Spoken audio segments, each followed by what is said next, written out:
Bienvenido dans ce nouvel épisode de Rêverie, le podcast où je vous parle de mes projets de création de marque de vêtements, de friperie et de photographie. Aujourd'hui, podcast hyper cool. Je vais vous parler de ces 2 dernières semaines qui ont littéralement été les 2 semaines,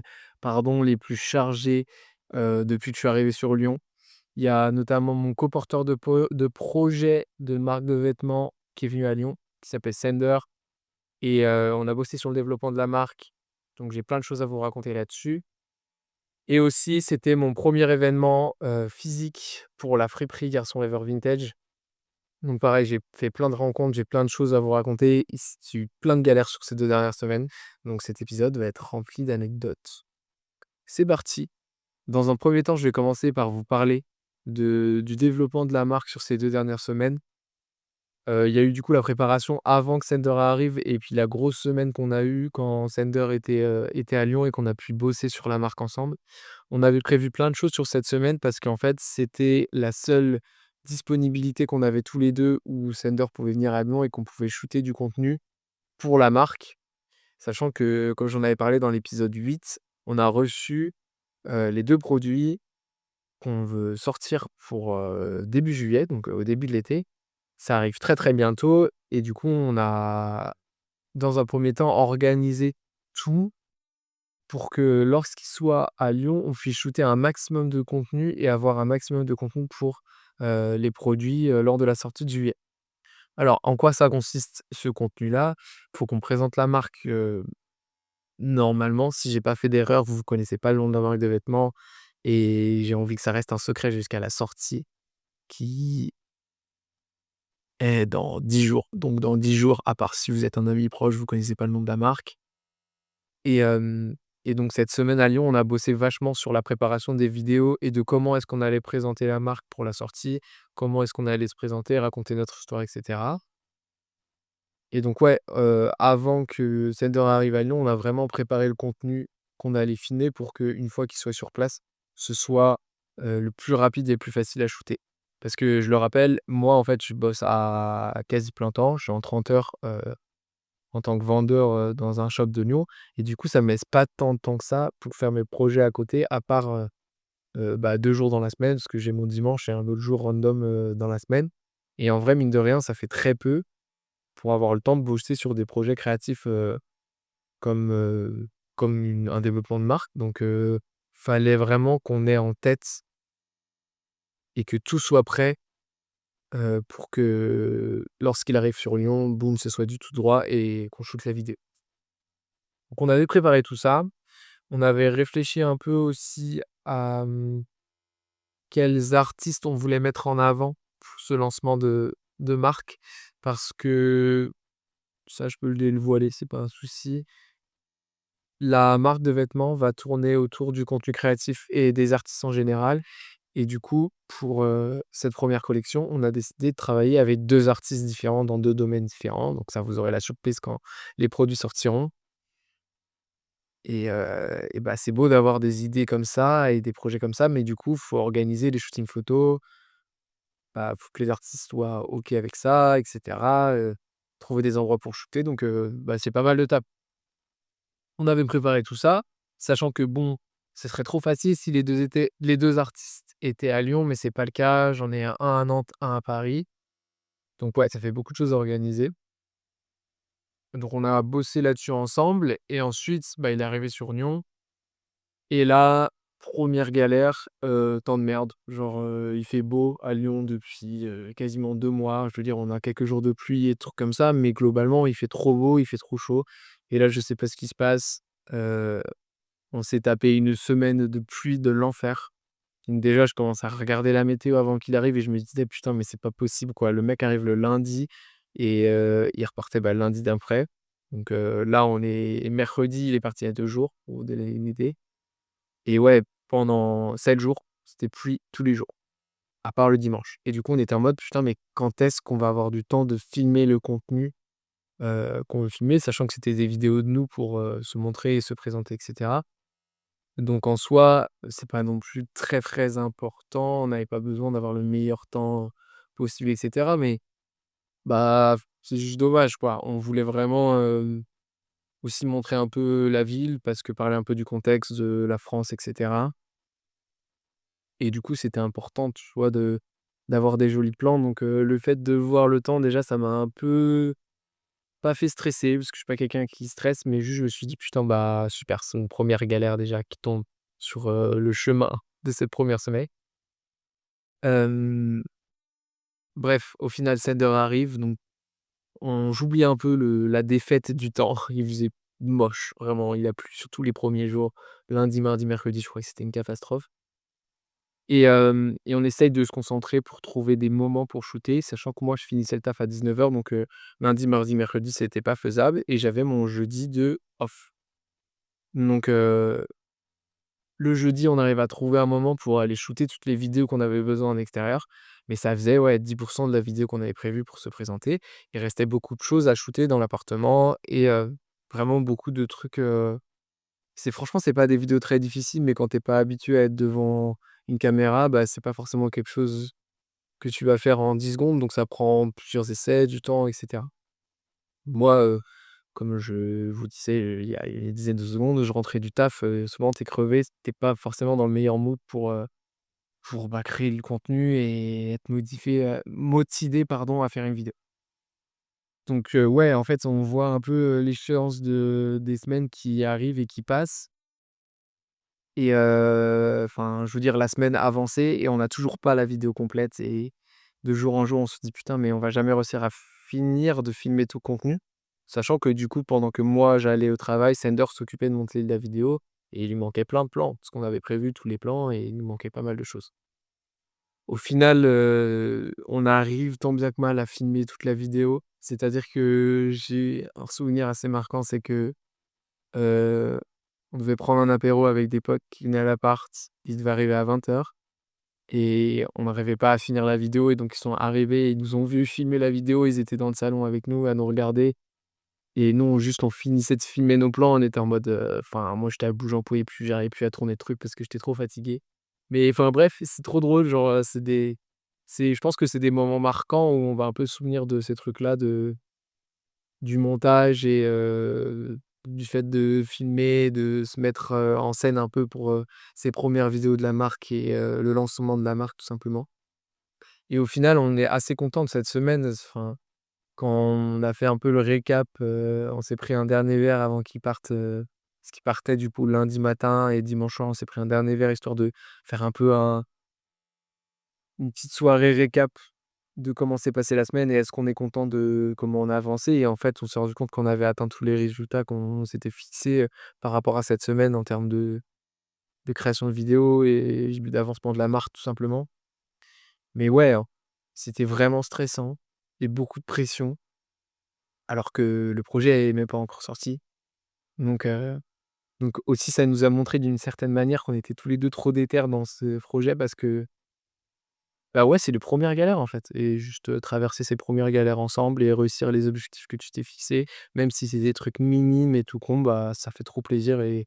je suis trop content, ça, tout simplement. Pour vous donner plus de détails sur, ces 2 vidéos, en gros, l'objectif, c'était de faire une présentation de moi et Sander et un peu de nos passions. Donc ces 2 vidéos, au moment où je vous parle, sont déjà sorties sur nos comptes Instagram respectifs. Donc la vidéo de Sander pardon. Donc la vidéo de Sander, elle va le présenter lui, ses passions un peu et on a fait un truc un peu en mode, comédie, pour, bah, annoncer le projet et la même chose sur mon compte où du coup c'est plus tourné vers moi et ensuite on a aussi tourné la deuxième vidéo qui sortira du coup dans 10 jours, où là on présente la marque avec du coup le nom de la marque et un peu, la vibe générale à travers les vidéos qu'on va mettre à travers les plans, je veux dire, vidéos qu'on va mettre dans cette vidéo et ouais, l'objectif c'est vraiment de donner envie aux gens de suivre le projet et de s'y intéresser, que ce soit pour nous suivre nous,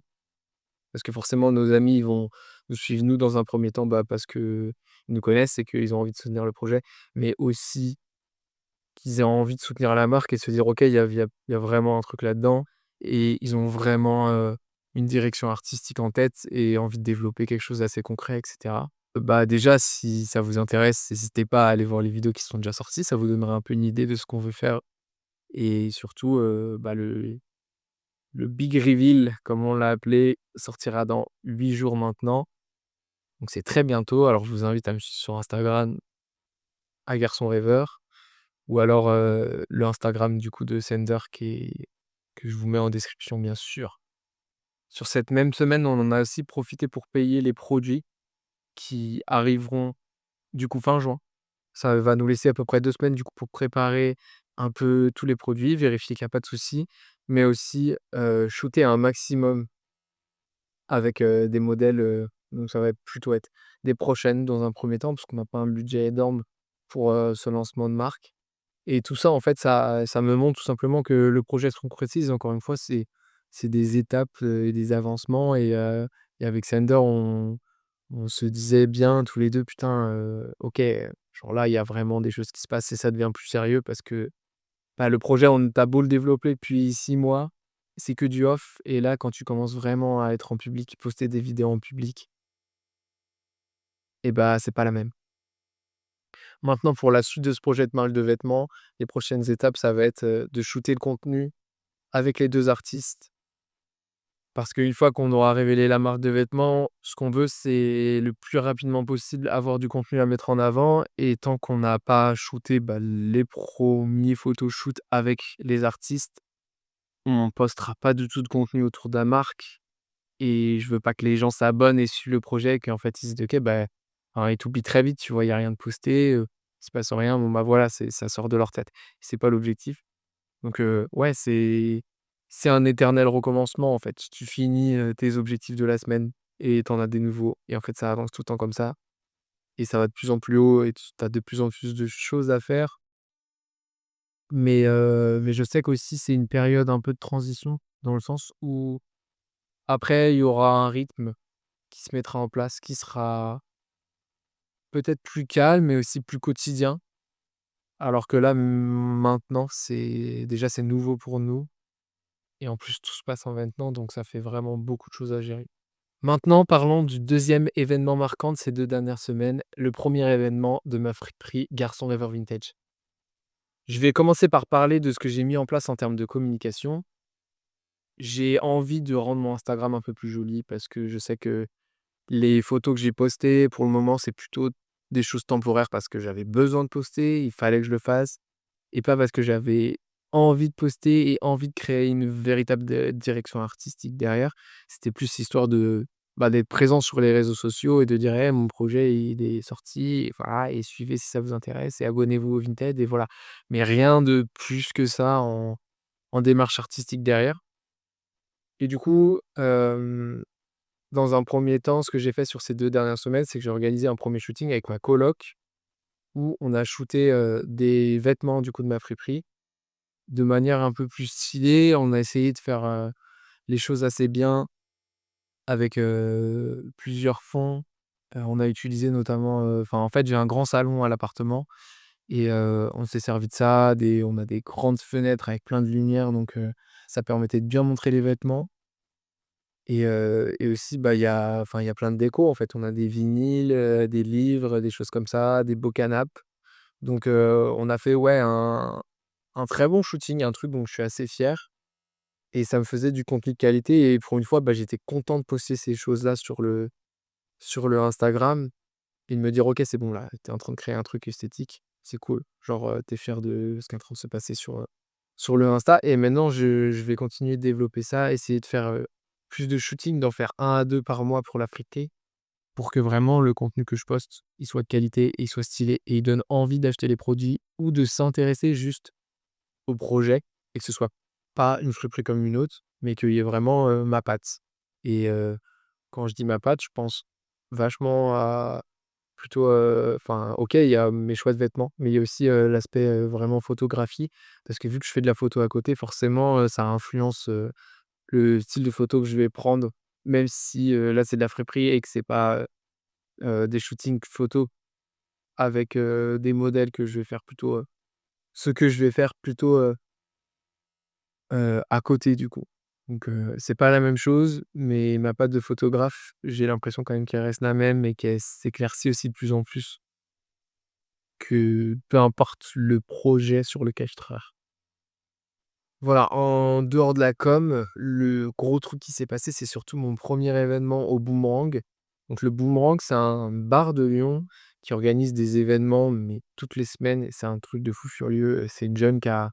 repris ce bar et qui a vraiment totalement changé l'atmosphère de cet endroit-là et il y a énormément d'événements, que ce soit des événements musicaux, de mode, artistiques, heu, des fois ils font des événements aussi autour de la peinture. Donc il y a énormément de choses et c'est un endroit super intéressant et c'est forcément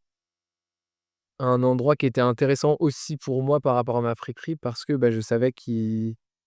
accueillaient énormément de créateurs et j'avais vraiment envie d'être présent là-bas et de faire un peu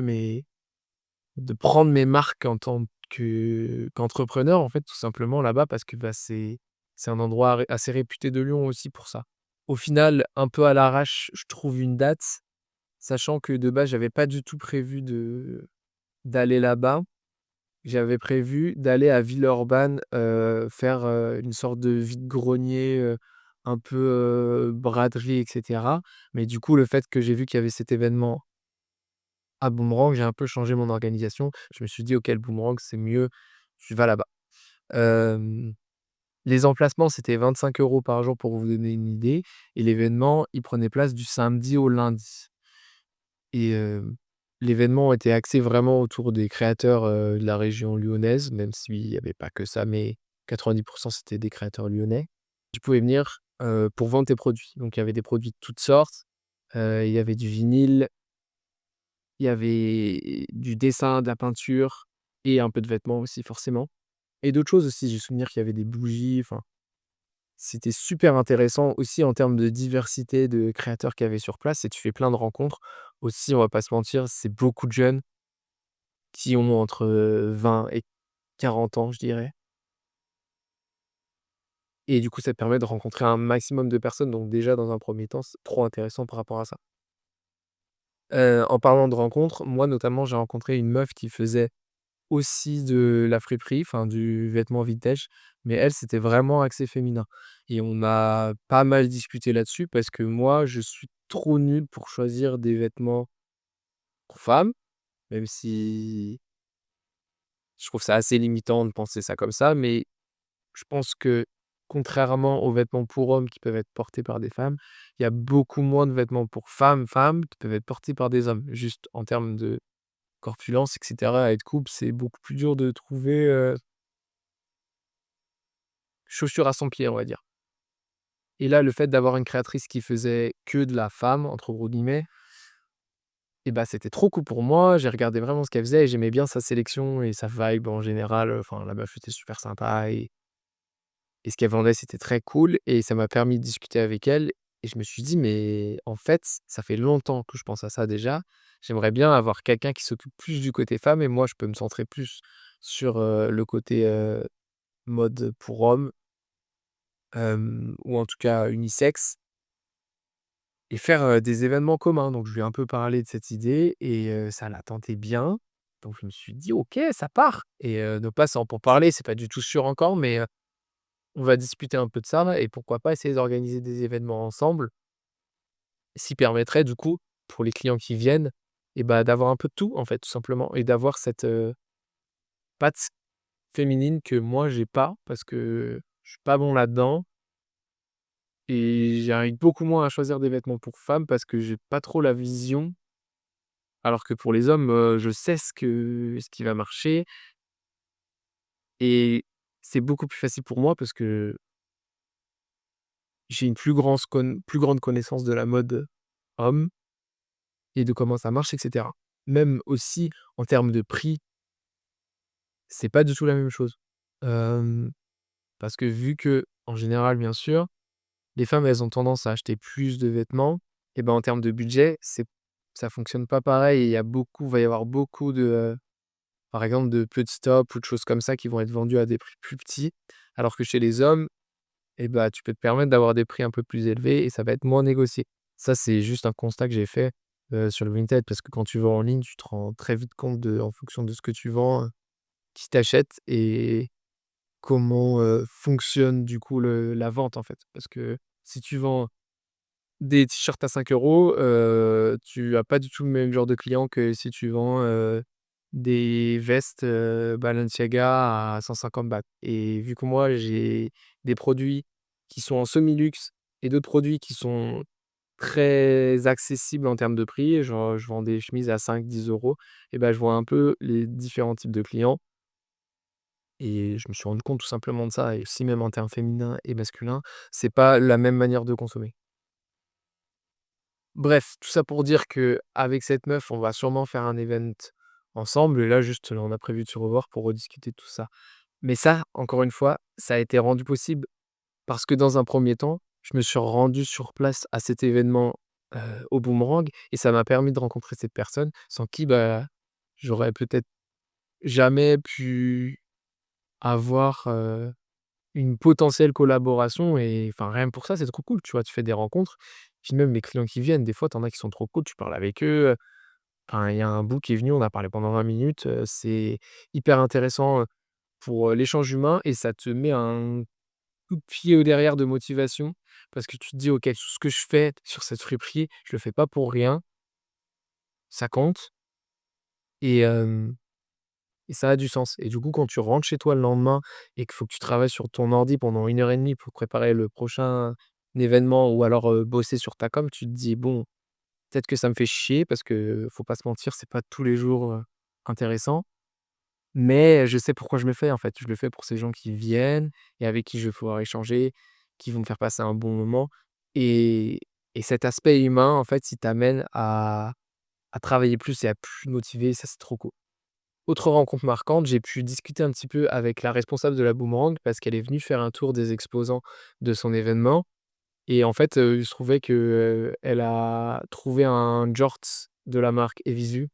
dans ma friperie qui lui plaisait bien et tout, donc elle m'a acheté le vêtement. Mais c'était vraiment une conversation lunaire déjà dans un premier temps parce que, elle me demande si elle peut l'essayer, donc moi je l'ai pas reconnu en fait. Donc dans un premier temps, je lui dis: «Oui, oui, pas de souci, vous avez genre, les toilettes, juste ici à gauche si vous voulez essayer machin et tout». Et la meuf se marre et du coup moi je comprends pas donc je suis un peu sur un visage d'incompréhension et elle me dit: «Non mais, je suis la responsable du bâtiment et tout et c'est moi qui organise l'événement donc je sais où c'est», tu vois? Et du coup, bah, enfin juste ça m'a fait rire et ça m'a mis, enfin c'était juste lunaire en fait comme échange donc c'était trop drôle et après on a pu échanger un petit peu et le fait de rencontrer la personne qui était derrière forcément ça m'a poussé à plus,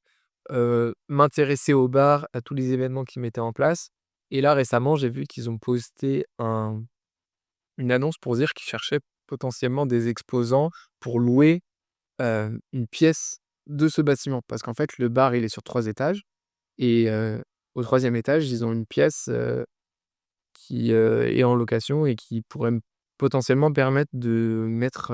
bah, en stationnement mes vêtements et juste de faire beaucoup plus d'événements là-bas, sans avoir tout le temps à tout trimballer en voiture et cetera. Parce que bon, je vais vous raconter après, mais c'était une galère de fou furieux. Et voilà, enfin, deuxième rencontre toute bête, en fait. On n'a pas échangé énormément, mais juste le fait d'être dans ce contexte-là et de parler avec ces gens-là, toi, ça te donne plus d'idées et tu te rends plus facilement compte de ce qui est possible ou non et de ce que tu peux mettre en place et juste c'est trop cool, en fait. Genre l'humain, c'est trop cool et cet aspect social, il te fait avancer à une vitesse, mais que tu aurais jamais pu espérer si tu étais resté tout seul dans ta chambre à faire ton petit projet de et préparer tes petits trucs et faire zéro rencontre, en fait. Ensuite, j'avais beaucoup envie de vous parler d'un truc qui me fait défaut. D'un de mes défauts principaux, c'est que je suis pas organisé. Mais genre, c'est une catastrophe. Je suis pas du tout organisé comme personne et là, ces 2 semaines, je m'en suis rendu compte parce que déjà sur Capharnaüm, Sender, mon pote, il est venu et lui, il est beaucoup plus organisé que moi et juste,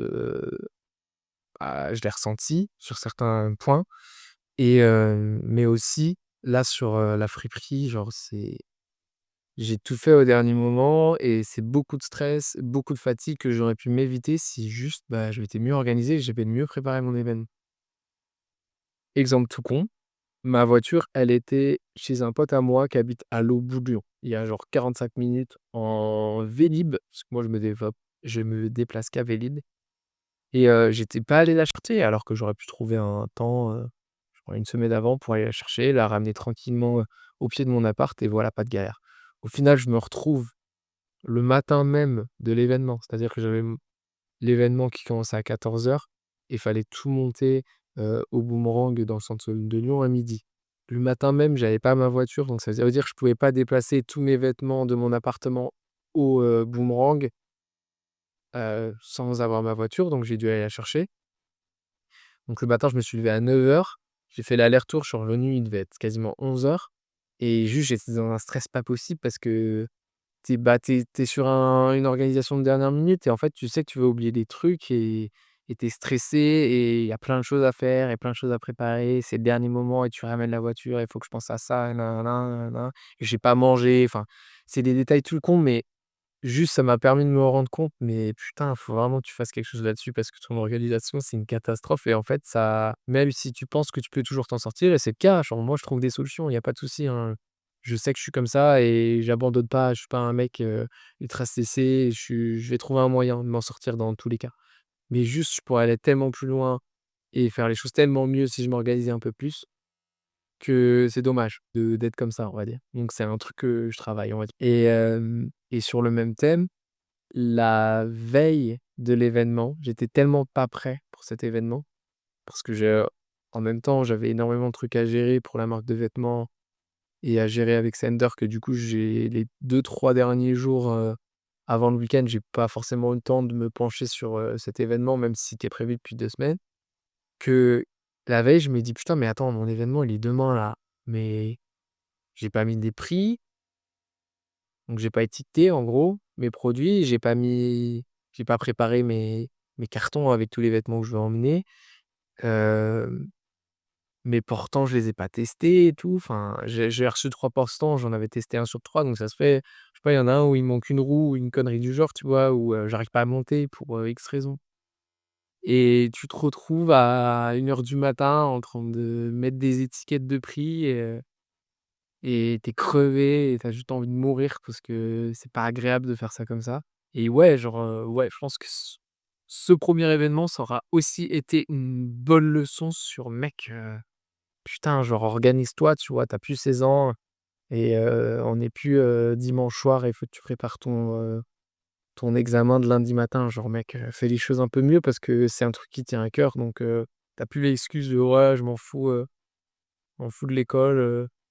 j'ai pas envie de travailler donc je fais rien». Non, là, c'est un truc qui tient à cœur, c'est ton projet, donc fais ça bien, tu vois? Et c'est ce que je vais essayer de mettre en place. Après j'avoue, je sais que ça va mettre du temps et c'est pas un défaut qui va disparaître du jour au lendemain, mais ouais, c'est un truc de fou aussi de me rendre compte à quel point je suis pas stressé et à quel point ça peut être handicapant, parfois. Parfois, j'aimerais bien être plus stressé sur ces trucs-là parce que, bah, ça me fout dans la merde, tout simplement.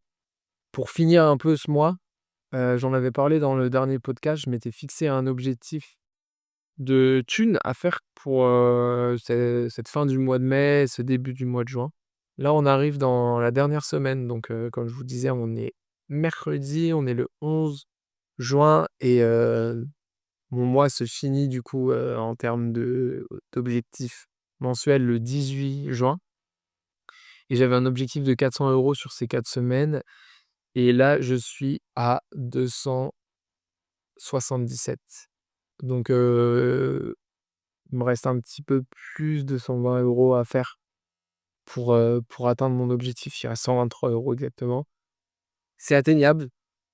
Ça va être un peu chaud parce que ça voudrait dire que je fais ma meilleure semaine en termes de vente. Ça voudrait aussi dire que je fais une meilleure semaine que la semaine où j'ai fait mon événement. Mais ouais, c'est atteignable parce que dimanche, j'ai un vide-grenier. Donc, si le vide-grenier marche très bien, je peux potentiellement faire plus de 120 € de chiffre d'affaires. Et ça voudrait dire aussi, achat d'un nouvel iPhone. Parce que